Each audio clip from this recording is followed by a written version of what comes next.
Ang mundo natin ay maraming kakaibang kwento. May mga totoo at mga gawa-gawa lang ng malilikot na isip ng mga tao. Ang kwentong matutunghayan nyo ay isa sa koleksyon ng mga istoryang iiwan ka. Windang.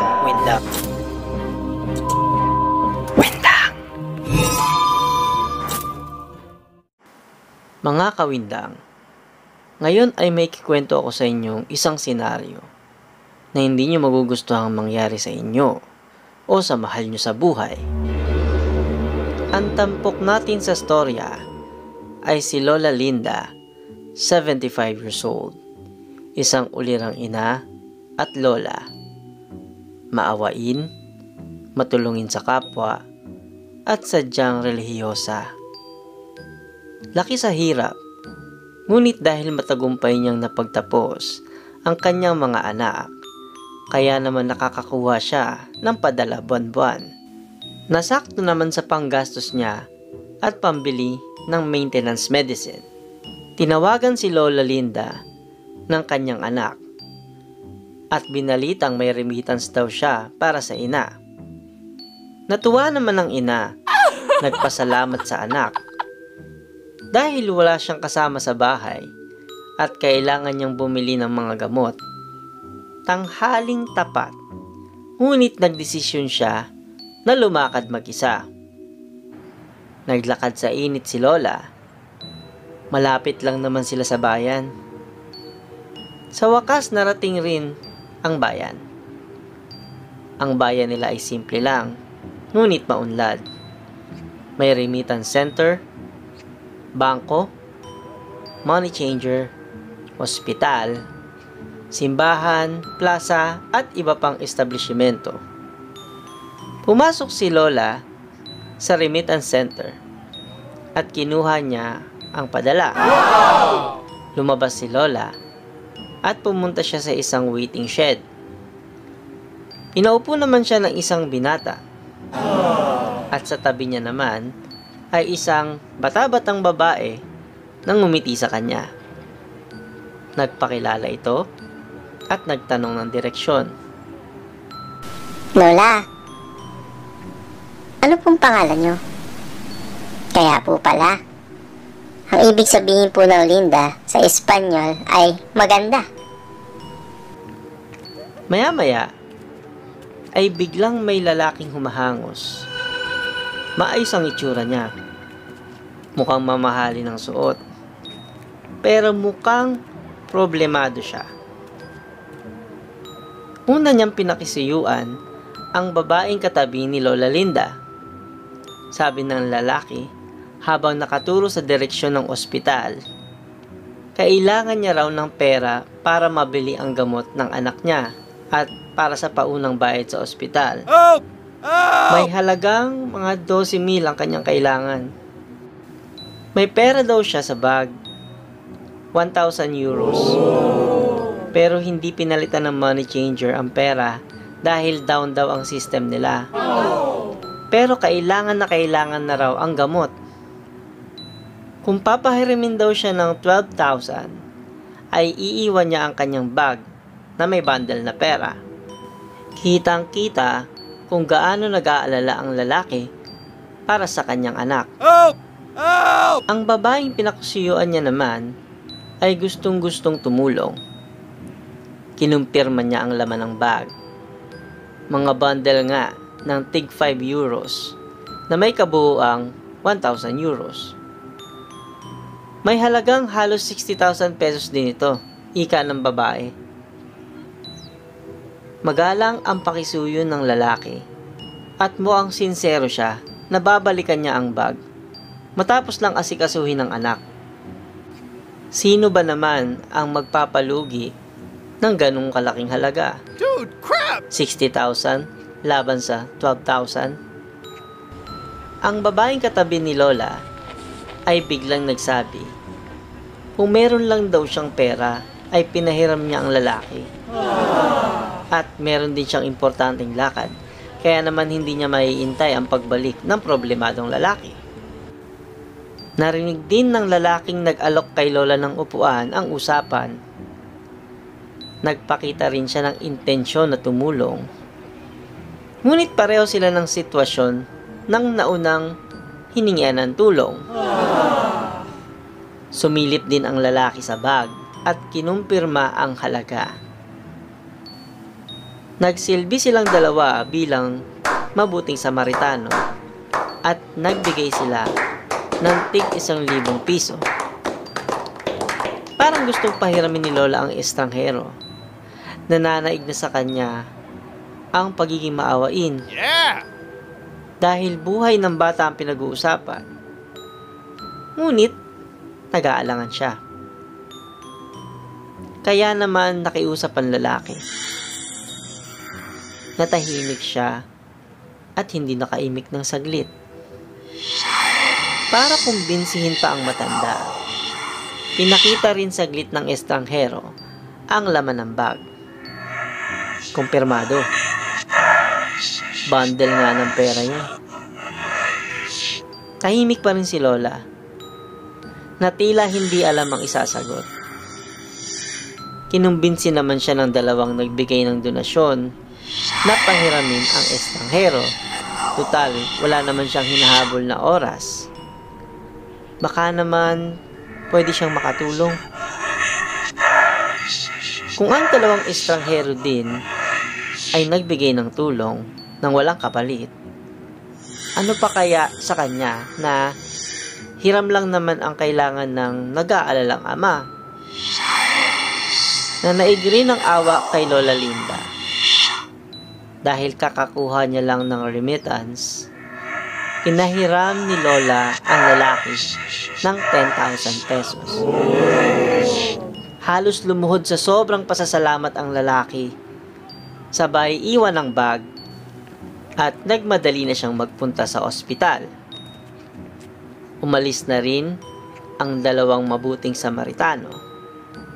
Naiwan si Lola sa waiting shed. Dumaan ang 10 minuto. 30 minutos. 1 oras. 1 eternity later. 2 oras. Wala pa rin dumating upang ibalik ang 10,000 pesos at kuhain ang bag. Parang hindi alintana ni Lola ang oras. Biglang tumunog ng malakas ang kanyang cellphone. Tumatawag ang kanyang anak. Parang bahagyang nagulat si Lola. Parang naalimpungatan. Hindi niya nasagot ang tawag. Tinignan niya agad ang laman ng bag. Inisip niya na siya na lang ang magpapalit sa money changer at hanapin na lang ang lalaking estranghero sa ospital. Maganda pa rin ang intensyon ni Lola kahit pinag-antay na siya ng matagal. Kahit siya na lang ang maabala.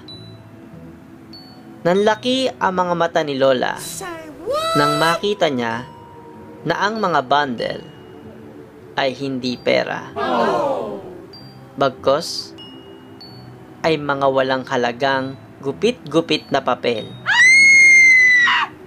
Pero kahit ganun ang nangyari, hindi siya humingi ng tulong. Bagkos ay naglakad na lamang ng tahimik, pauwi at tulala. Ano ang kasalanan ni Lola Linda at bakit siya nalagay sa ganitong sitwasyon? Itutuloy mo lang ang panonood dahil hindi mo gustong mailagay ang sarili mo o mga mahal mo sa buhay sa ganitong sitwasyon. Ito ang episode 12 ng Kwentong Windang na mapapanood mo sa Windang TV. Hypnotismo. Bulong. Hypnotismo. Bulong.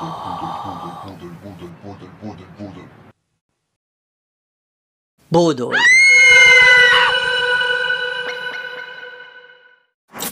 Bago tayo magpatuloy, huwag kalimutang mag-like at mag-subscribe sa aking channel kapag nagustuhan nyo ang ating istorya. I-share nyo na rin sa mga kakilala nyo na gusto nyong mawinda. Ang salitang budol ay salitang Hiligaynon na tawag sa isang uri ng dikya. Pero mas kilala itong hango sa pangalan ng gang na nagmula sa isang kulto o sekta, ang Budol-Budol Gang. Ang lehitimong grupo nito ay may mabubuting hangarin. Sila ay nagsanay ng pang-aalbularyo at sila ay nirerespeto dahil sa pagtulong nila sa mga mahihirap na tao sa mga liblib na lugar. Sa paglipas ng panahon, lumaganap din ang kahirapan. Ang iba sa mga miyembro ay nakaisip na maghanap ng mga oportunidad sa lungsod. Hindi naging madali ang buhay nila sa lungsod. Ang iba nga ay lalo pang nalugmok sa hirap at naimpluwensyahan ng mga masasamang elemento ng lipunan. Ito ang dahilan upang ang kanilang karunungan ay magamit sa masama. Kilala silang gumagamit ng hipnotismo at bulong o chant upang makapanloko ng ibang tao. Dito na nabuo ang samahang Budol-Budol Gang at Dugo-Dugo Gang. Pero sa episode na ito, pag-uusapan muna natin ang budol-budol. Sila ba ay urban legend lamang? Paano sila nakakapang-biktima? Paano ka makakaiwas sa grupong ito? Wendang! Kung iniisip mo na hindi totoo ang grupong ito, talo ka na. Isa ka na sa mga potensyal na biktima. Dude, crap! Halina't balikan natin ang storya. Ang Budol-Budol Gang ay hindi lumalakad ng mag-isa. Ang babaeng katabi ni Lola Linda at ang lalaking nagpaupo sa kanya ay kasabwat ng lalaking manloloko. Oh no! Sila ay mukhang hindi gagawa ng masama, magalang at minsan nga ay magpapanggap pang aanga-anga, depende sa sitwasyon. Importanteng malaman nila ang iyong pangalan. Sa tulad nating Pilipino, na sadyang matulungin at magagalang, madali itong makuha. Matatandaan na nakuha ng bata-batang babae ang pangalan ni Lola. Habang nagsasalita ang isang miyembro, ang isa naman ay tahimik na bumubulong ng orasyon gamit ang pangalan mo. Pag natapos na ang orasyon, para kang sumailalim sa hipnotismo. Ikaw ay magiging parang robot na susunod sa mga sinasabi ng mambubudol. Ang salitang po at opo ang madalas nilang ginagawang salita na makakapag-trigger ng orasyon. Madalas ay tumatagal ang hipnotismo ng 1 hanggang 3 araw. Pero habang nagiging kilala ang grupo, gumagawa na rin sila ngayon ng mga quick scam na ang mga biktima ay sasailalim sa hipnotismo na magtatagal ng 6 hanggang 12 oras. Hanip din, no? Fast-paced na rin ang panloloko. Mga kawindang, ano ba talaga ang hipnotismo? May science ba sa likod nito? O ito ay purong paranormal? Wendang! Ayon sa Mayo Clinic, isang medical website, hypnosis is a changed state of awareness and increased relaxation that allows for improved focus and concentration. It is also called hypnotherapy. Hypnosis usually is done with the guidance of a healthcare provider using verbal repetition and mental images. During hypnosis, most people feel calm and relaxed. Hypnosis typically makes people more open to suggestions about behavior changes. Hypnosis can help you gain control over behaviors you'd like to change. It may help you cope better with anxiety or pain. Although you're more open to suggestions during hypnosis, you won't lose control over your behavior during a hypnosis session. Sa madaling salita, hindi ka nawawala ng kontrol sa sarili. Think of it as you are being guided. At ito ay therapeutic. Marahil dahil sa mga napapanood natin, ay naiba ang konsepto ng hipnotismo. Pero teka, ibig sabihin, mas pasok pala ang term na mind control sa mga biktima. Pero kahit ano pa mang tawag doon, who would like to lose their mind? Kung pagbabasihan nyo ang paliwanag ko nung una tungkol sa modus ng grupo, masasabing ang basihan nito ay paranormal. May involve kasi na orasyon at bulong. Yan ang paliwanag na nakuha ko sa website na pinoyscambusters.blogspot.com. Ilalagay ko ang link nila sa description. Pero, kung hindi ka naniniwala sa mga orasyon at bulong, tanggalin natin to sa konteksto. Pag-usapan natin ang technicalities ng kwento. Ito naman, ang bersyon ng Windang TV. Windang! Balikan natin ang istorya ni Lola Linda. Ang mga katulad ni Lola Linda ay madalas nabibiktima ng budol-budol. Kung hindi matatanda, mga kabataan, bihira ang middle-aged, hindi mainam na target, ngunit maaari ding may mangilan-ngilan na pagkakataon. Ang lokasyon ng storya ay perpekto sa mga mambubudol. May remittance center, bangko, at money changer. Ang mga establishmentong ito ay nagproproseso ng pera. Pop quiz lang mga kamindang. Kung magkakahiwalay ang mga establishmentong ito, saan mas hangkop na mambudol? Sa remittance center, bangko, o money changer? Remittance center, bangko, money changer. Remittance center, bangko, money changer. Can you tell me where the bed is? It's right here. Where? It's right here. Wait, let me check the Bitch, map. you don't need to. Minus the system issues o sa mga meron lang inquiries. Sa remittance center ay maaaring magpadala o tumanggap ng padala. Sa bangko, pwedeng mag-withdraw or deposit. Sa makatuwid, may tsansa na ang lumabas sa mga establishmentong iyon ay wala nang dalang malaking halagang pera o malala pa, walang pera. Pero sa money changer, dahil palitan lang ito, paglabas ng client ay kaching. Tungkol naman sa dalawang kasabwat, sila ang nagsisilbing backbone ng main scammer. Umpisa natin sa pagtatanong ng pangalan. Ito ay parte ng tinatawag na rapport. Kasama rin dito ang pagngiti at pagpapakita ng courtesy.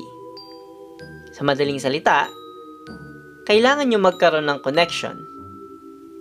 Kung ito ay isang tabletop discussion sa sales proposal, medyo madami kang pwedeng gawin para makapag-establish ng rapport.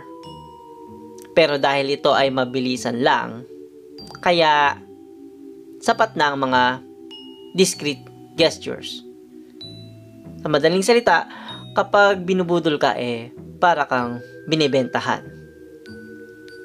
Tungkol naman sa main scammer, presentable siya. Mukhang may pera, pero may perfect alibi. Hindi niya kaagad tinatanong ang biktima para magmukhang hindi ito target. Ang pagkausap niya sa dalawang kasabwat ay magagamit din na pagkakataon upang magmatsyag siya sa kapaligiran at pakiramdaman ang target. Mas nagiging kumbinsido din ang biktima kung marami ang nakikisimpatya sa mambubudol. The power of numbers. COVID-19! COVID-19!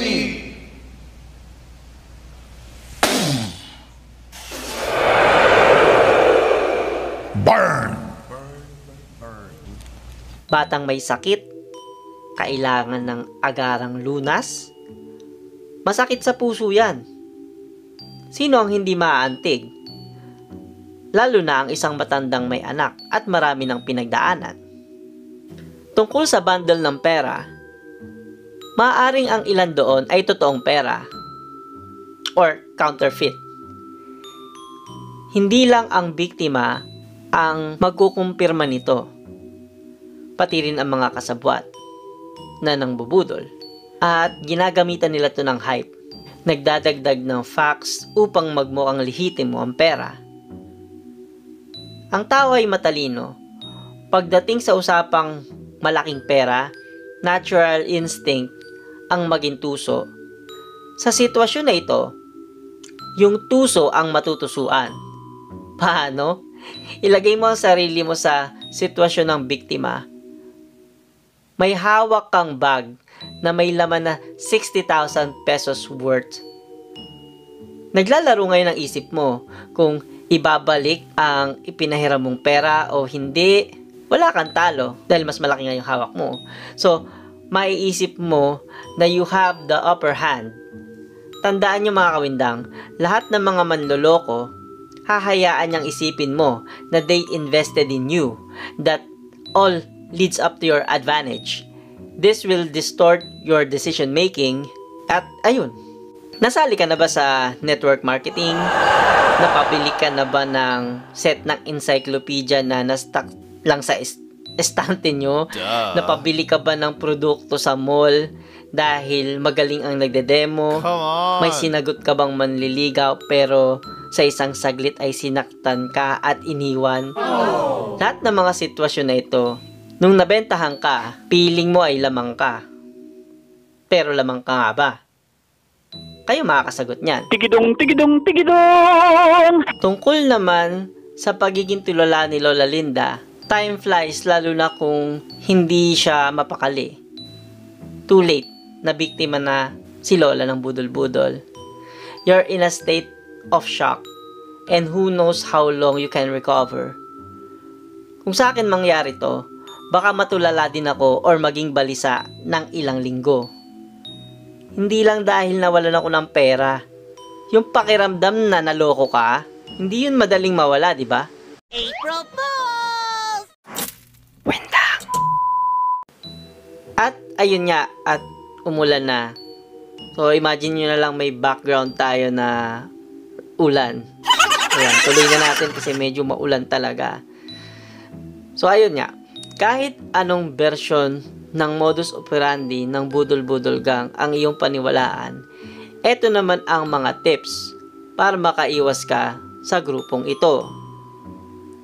Kung may estranghero na magtatanong, iwasan mo na lang. Mag-signal ka ng pailing or mag-hand signal to stop. Kung hindi naman maiwasan, as a sign of respect, ituro nyo na lang siya sa direksyon ng tamang pupuntahan or tamang paghihingian ng tulong. Huwag makipag-usap ng mag-isa, pumunta sa mataong lugar, at sabi nila, hindi raw magagawa ang orasyon sa maraming tao. Kung meron kang kasamang iba, hindi sila magiging target. Pwede kang magpunta, malapit sa police, guard, or kung pwede, refer mo na lang sila sa driver para sa mga tanong nila sa direksyon. Refer mo sila sa ibang tao, pero sa mas maraming tao. Kasi baka naman ang ni-refer mo ang maging biktima. Mahirap naman yon. So, mahirap malaman ang manloloko. So, be alert. Merong mga anting-anting kontra sa mga ganito, pero wala ako sa posisyon para makapag-rekomenda sa inyo ng mga ganito. Sorry na mga kawindang. Pero may na-research ako, hindi naman siguro masama kung susubukan natin, mga agimat life hacks. Ayan, magdala raw ng maliit na spice sa bag o sa bulsa. Pwedeng ang maliit na piraso ng luya, bawang, sibuyas, sili, paminta, mga minty or spicy plant, at asin. Hindi garantisado, pero wala namang masamang sumubok. Pag kulang ka ng pangsahog sa ginisa, may hugutin ka. Joke lang. Kapag nakipag-usap ka sa hindi mo kilala at bigla kang nahilo, nguyain mo yung spices. Depende doon. Di naman siguro lahat yung dala mo, no? So, you can spit or swallow. Sana all. Tangi ba yun? Pero, yun nga. Pwedeng sabayan mo ng tubig para imumog para hindi mo masyadong malasahan. Ito ay para mahimasmasan ka. Lumayo at magpunta sa maraming tao. Tumawag ka ng kaibigan o kamag-anak na pwedeng sumama o maghatid sa'yo. Maaring ang kausap mo ay may balis o evil eye. Manghihina ang taong nakausap nito o minsan nga sumasakit yung tiyan tapos nagsusuka. Ayun, madalas sa mga bata nangyayari. So, higit sa lahat, laging manalangin.